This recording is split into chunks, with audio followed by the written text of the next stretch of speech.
Hello everyone! Welcome to my channel. I'm Liana. I'm a crafter and a small business owner. Today, we have a very exciting topic. It's also about small business pero now, taxes. Yes. Ang pinaka palang title ng video na to ay Small Business Tax 101. And hindi siya kinaya ng isang video lang kasi nung nag-i-scripting ako, sobrang haba.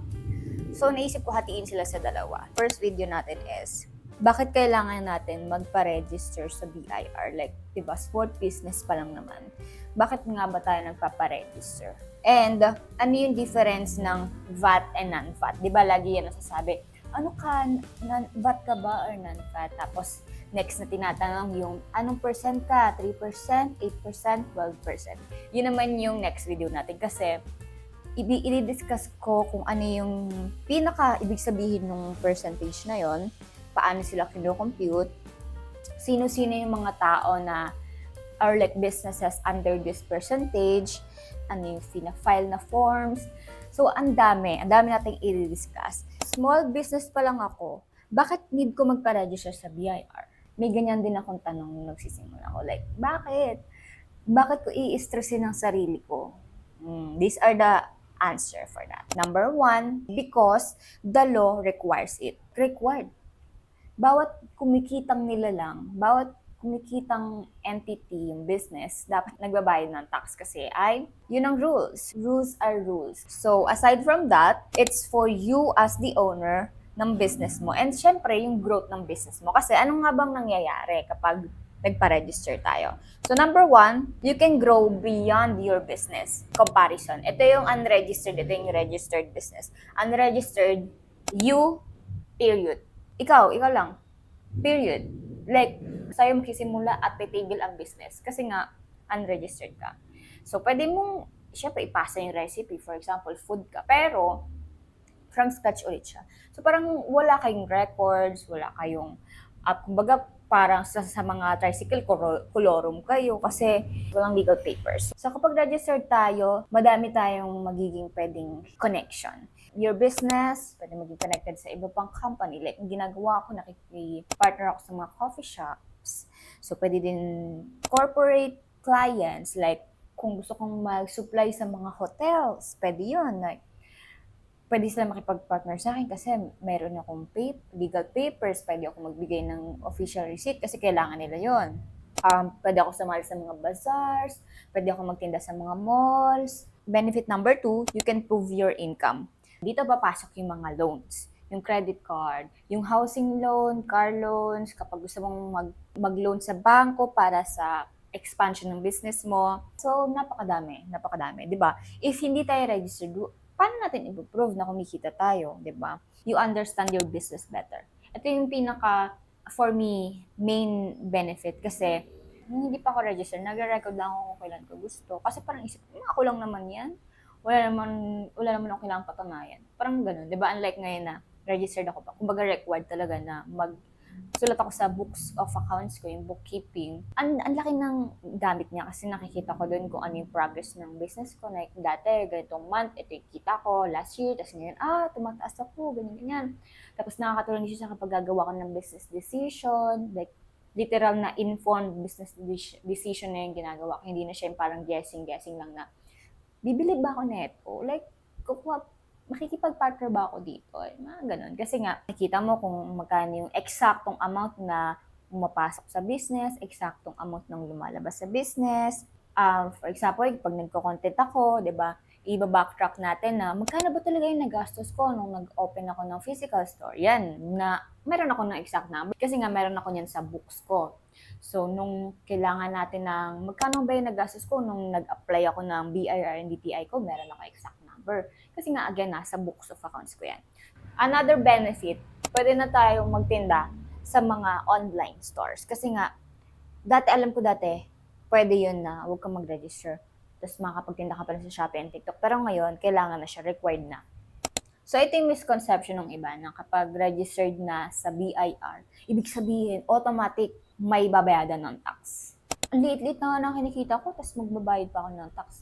May mali po sa statement na yun kasi may legal ways po na magiging tax natin ay zero or very little lang yung babayad natin. Legally ha, hindi siya shady na itatago mo yung ibang sales. Hindi ganun. 250,000 tax-free buffer. So, annual sales po ito. For example, ang kinita mo sa buong taon ay 250,000 lang. Buong taon, 250,000. Gross sales, pakabuuang benta. So, yung 250 na yon ay zero tax due po yun. So, wala kayong babayaran kasi exempted na. Parang kumbaga nag-alat na si government natin na kapag ito lang kinita mo, 250,000, so zero lang yung tax mo. Basta kailangan mong i-prove syempre na 250,000. But for example naman, naging sumobra, naging 300 yung kinita ko, 300,000. So, paano na mangyari yun? So, hindi na ba ako exempted? Makukuha ko pa din yung 250,000. So, 300K minus 250K equals 50K. So, 50K lang yung may tax. Tapos, hindi yun siya agad 50K.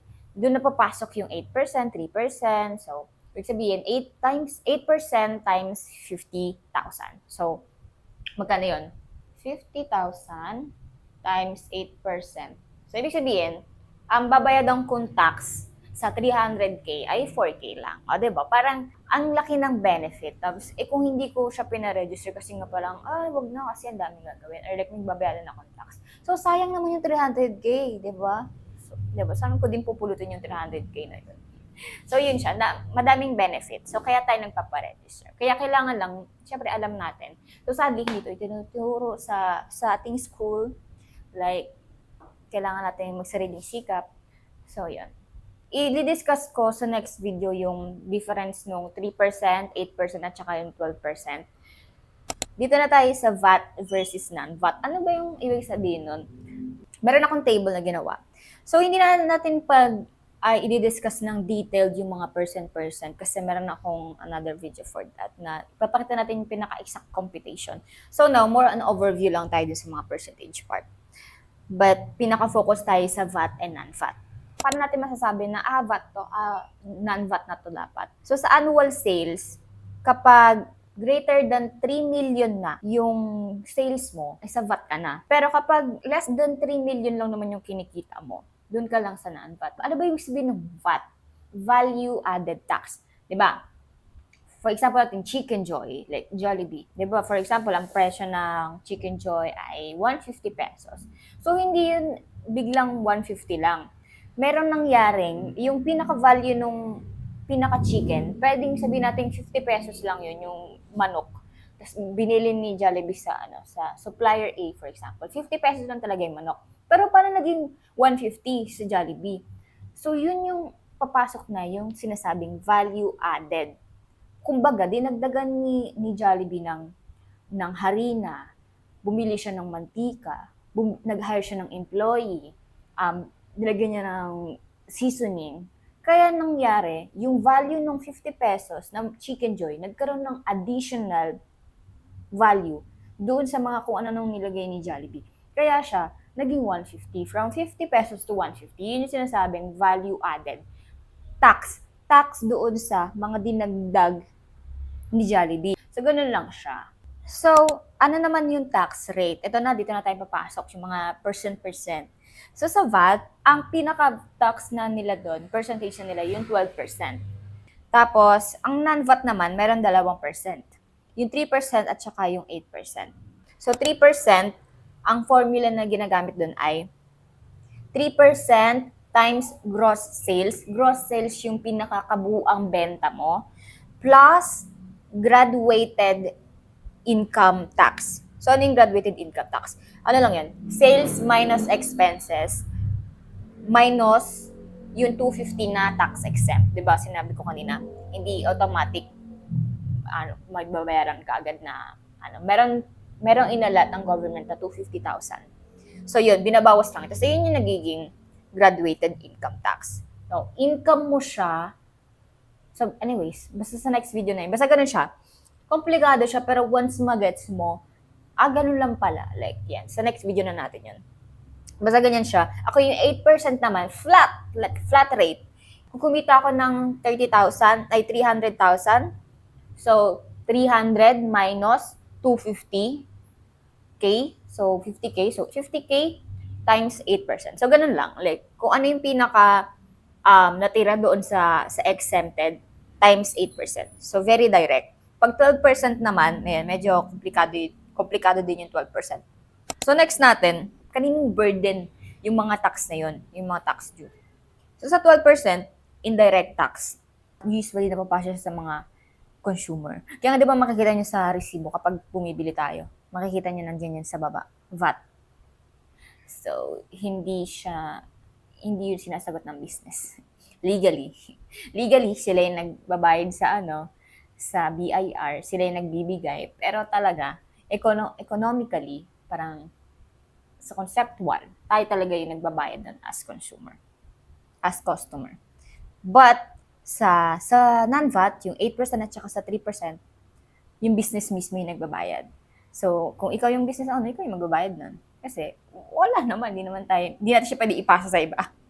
So, yun yung niya. So, di ba, weather lang talaga. Like, may mga benefit to, may mga benefit tong side na to. Target customer. Pag mga pang malalaking business na yung VAT, tas kapag non-VAT naman is normally mga small business. O pwede naman, may mga small din naman na nagpapa-voluntary VAT. So, parang sila na yun. Pero yun, ang target customers ng VAT, yung mga big businesses, ay businesses din. So, B2B sila. Yung non-VAT naman ay normally B2C, business to customer. So, bakit yun nagmamato yung mga ganong bagay? Kasi, meron kasi tinatawag na tax credits. Yung parang kumbaga, papalitan sila ng tax, ng VAT na businesses. Gusto nila nakikipag-partner sila sa mga businesses na VAT din. Kasi para ma-claim nila yung tax incentive na yung 12%. Kasi mababawas siya kanila yon kapag nagbayad sila ng, ito na lang, yung tinatawag na output VAT at input VAT. Output VAT is yung mga na-receive na nilang VAT from customers. So, ipumili ako sa Jollibee, nagbigay ako ng 12% sa kanila na VAT. Tapos, kapag bumili naman si Jollibee ng Chicken Joy, for example, kay supplier A, si Jollibee, nagbayad din siya ng 12% doon. So, para ma-claim ni Jollibee, mabawasan yung 12% na, kasi di ba nagbayad siya ng 12%? Normally, di ba? Kasabi ko kanina, as I said kanina, yung hindi si Jollibee ang nagbabayad ng 12%. So, nagbayad siya doon kay supplier A. So, paano yun? Paano niya makiklaim yun? Kaya papasok yung output VAT minus input VAT. So, pwedeng i-reclaim ni Jollibee yung 12% niya na binayad kay supplier A by proving na, ito bumili ako ng kay supplier A, tas VAT siya. So, pwede ko tong i-reclaim ulit. Basta nga lang, ayun, may mga resibo siyang ipapakita. So, ganun ang nangyayari. Minus. Kaya, gustong-gusto ng mga VAT businesses na makipag-partner din o bumili din sa mga VAT businesses kasi nga, it helps each other. So, yun. Kaya, yung iba talaga, gino-goal na magpa-register ng VAT. Tapos yung iba naman, alam mo yun, para silang ecosystem na nagkakainan. Ganon. Sana naiintindihan nyo. Okay, filing forms. Iba-ibang forms, di ba? Ano bang form na pinafile ko? Paano nyo pala malalaman kung ano yung form na i-file nyo? Nandun po yan sa Certificate of Registration or tinatawag na COR. Diba kapag nag-register ka ng business mo sa BIR, bibigyan ka nila ng paper. Yung talagang pagkakakilala ng business. Birth certificate ng business mo. So, doon nakalagay yung sa baba kung ano yung eksaktong file na gagawin mo at kung kailan mo siya i-file. So, let's have a background lang. So, sa VAT, sa mga VAT businesses, normally yung fina-file nila ay yung 2550Q, 250Q. Yun ay per quarter pala muna tayo. Pag sa annual naman, 1701 or 1701A. At SLSP. Ano ibig sabihin ng SLSP? Summary lists of sales and purchases. Kasi nga, as I've said, nagkiklaiman sila nung nung VAT. So, kailangan nilang i-prove na talagang ito yung binili nila at ito yung na-receive nila. Kaya kailangan yan. Sa non-VAT naman, ano yung mga fina-file na forms? Kapag 3%, dalawa yung i-file. Yung 1701Q at saka 2551Q. Pag 8%, ang i-file lang ay yung 1701Q kasi wala yung percentage tax. Kumbaga kasi, Ang nangyari, dati-dati, 3% lang talaga at saka 12%. Very clear, black and white. Kapag VAT ka, 12%. Kapag non-VAT ka, 3%. Pero, parang madaming nangyari sigurong paghihirap yung mga non-VAT. Kaya parang pinadali sila. Ginawa na ng bago. Yun yung 8%. Kaya nangyari, yung 3%, di ba, dalawa yung pinafile niyang forms. Tapos sa 8%, ginawa na lang isa. Yung 1701 na lang. Pero naging 8% nga lang. So, di ba, from 3% plus graduated income to specific 8%. Para nga wala ng komplikadong mga steps. So, ganun yung nangyari. So, yan, that's it. Thank you so much for watching this video. I hope na may nadagdag na knowledge. May naging aha moment naman kung kahit paano, di ba? So, yan. And if ever na may additional question kayo, like, Liana, medyo unclear itong part na to, like, ganyan, type nyo lang sa comment section para magawa natin ng content or like, masagot ko kung madali lang siya, i-replyan ko lang yan agad. Yun, thank you so much for watching this video. I hope that you have learned and good luck. I'm so proud of you if you are already registered. So again, sky is the limit. At mas okay ng legal tayo kaysa naman shady. So yan, thank you. Bye-bye. See you on my next video.